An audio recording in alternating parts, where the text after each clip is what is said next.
To?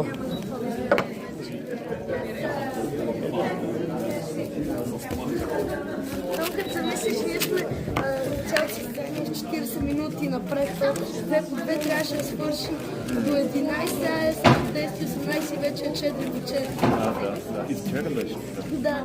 На първото ми състезание беше София Спаринг 2025. Беше там само назад бях, ама имаше 120 човека. Да. А в Смола пред последното преди това, пък това бях пуснали за 3 по 3. За доста ме бях пуснали, защото там трябваше много човека и те, къде една група от 20 човека, 15 човека и то няма оставащите си тренирани, няма много, които да искат да са рънъристи и разбърквачи. Всеки трябва да си. Тук е готино състезание, че се запознаеш с други хора. Не, няма.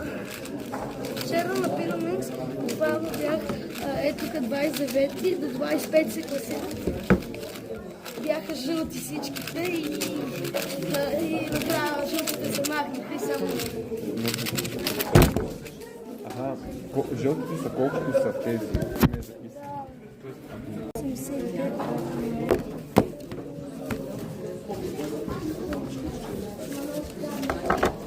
To? Да. Ти докато чакаш.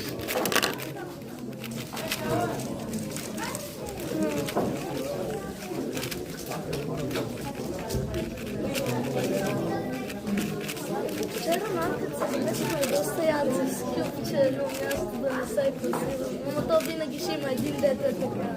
Да. Няма Винаги има всички да се класират. някой, който е 20 или там.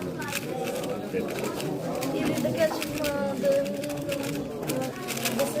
да се има някой, който е след този, който се класира последния. Да. Няма как да няма. Се някой трябва да. Трябва да до някой се скласира следващия. Как се каже?